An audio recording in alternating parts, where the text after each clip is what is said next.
Bonjour les amis, bonjour et bienvenue sur votre nouvelle vidéo. Hi, c'est David, le banquier randonneur, et aujourd'hui je suis où? Je suis sur le West Highland Way. Allez, c'est parti pour cette courte vidéo de présentation du West Highland Way. Alors pour commencer, qu'est-ce que c'est? Ça veut dire le chemin de l'ouest des Highlands. Je suis, comme vous pouvez le voir, en Écosse, Scotland. Et donc c'est au rythme de la marche qu'on va reprendre cette vidéo. Et je me lance dans cette aventure et le West Highland Way cette année, en 2018, est inclus en fait dans mon expédition Scotland 18. La traversée de l'Écosse, la triple traversée de l'Écosse, en fait, en ce mois de mai 2018. Il fait bon, il fait chaud, c'est super agréable pour le moment. Je suis atterri à Edinburgh, à Édimbourg, il y a 2 jours et demi de cela, et j'ai suivi en fait un chemin qui m'a amené jusqu'ici, à ce début du West Highland Way, le poteau qu'on a vu au bout du chemin à 50 mètres, c'est le début du West Highland Way. Et pour l'instant, donc j'ai fait 2 jours et demi de marche dans la plaine, dans les Lowlands, pour, ayant atterri à Edinburgh il y a 2 jours et demi de cela, à 7 h du mat, aller jusque vers Glasgow et arriver presque à Glasgow, bifurquer vers le nord. Alors je vous invite, pour vous représenter un petit peu, et pour ceux que ça intéresse, de savoir où est-ce qu'on est, si ça vous intéresse de faire ce genre de randonnée en Écosse, de regarder Google Maps ou n'importe quelle carte et de voir un peu ce que ça représente. West Highland Way, 150 km de bonheur à travers les Highlands écossaises. Et on parle beaucoup de l'Écosse et notamment de sa pluie odieuse. La pluie odieuse de l'Écosse et de l'Irlande, etc. En vérité, ça fait que 2 jours et demi que je suis ici, donc je ne vais pas me permettre de tirer de conclusion, etc. West Highland Way, Killearn. Cependant, pour l'instant, le climat est tout à fait accueillant, bien qu'humide, c'est vrai, c'est quand même un petit peu humide. Et on fait le West Highland Way, on pratique en randonnée l'Écosse souvent au mois de mai, parce que le mois de mai c'est climatiquement la fenêtre en fait où il fait le plus beau. Il fait doux, il pleut pas trop, donc c'est ce que je vais expérimenter à l'occasion de cette expédition Scotland 18. 21 jours de trek en Écosse, on va traverser l'Écosse dans 3 sens, on en reparlera un petit peu dans une autre vidéo, et puis je vous dirai un petit peu ce que j'en ai pensé.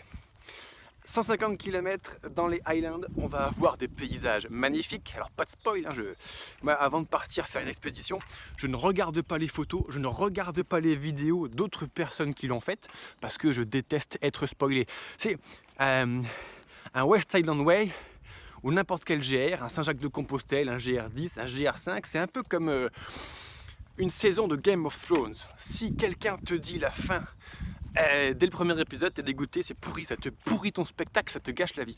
Et ben c'est pareil, moi j'aime pas être spoilé. D'ailleurs, si tu ne veux pas être spoilé, ne regarde pas cette vidéo et ne regarde aucune des prochaines, comme ça tu seras tout à fait vierge pour aller faire ton West Highland Way. Chacun ses goûts, chacun fait comme il l'entend, à chacun son chemin vers Dieu. Voilà, une spécificité. Une spécificité pour ce West Highland Way. Putain, je suis sur une route, ça craint.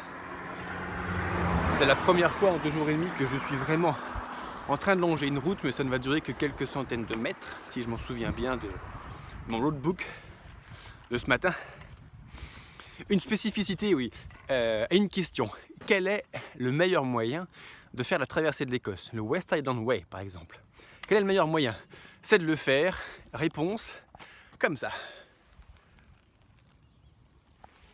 C'est de le faire en kilt. Et oui, j'ai sorti mon kilt pour cette expérience, parce que depuis 10 000 ans ici, des êtres humains vivent, et depuis 10 000 ans ils s'habillent en kilt. Je pense qu'il y a une bonne raison.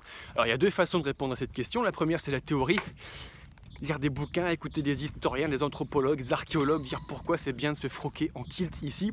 La deuxième solution, c'est de faire de l'histoire, de la géographie, de la sociologie de terrain, c'est-à-dire marcher 440 km en kilt sous la pluie. On va voir un petit peu ce que ça donne et je ferai une vidéo spécifique sur mon retour d'expérience sur le kilt. J'ai même d'autres projets pour le kilt, si l'expérience est favorable. Il s'agirait d'une ligne de vêtements sportifs en kilt, etc. Mais j'en dis pas plus. J'en dis pas plus, ce n'est qu'un projet sur le papier pour l'instant.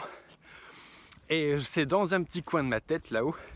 Donc on verra ça un petit peu plus tard ensemble les amis. Allez, je te remercie d'avoir regardé cette vidéo, je t'invite à la commenter, à la liker, mets-moi un super pouce si tu m'as aimé, si tu as aimé cette vidéo aussi d'ailleurs, partage-la effectivement, afin que nous partagions ces paysages. Ouais, putain de panneau. Que nous partagions ces paysages et cette aventure qui m'a l'air absolument sublime avec les gens que tu penses que ça pourrait intéresser. Allez, c'était David, le banquier randonneur, et je te dis à très bientôt pour une prochaine vidéo. Salut! Allez!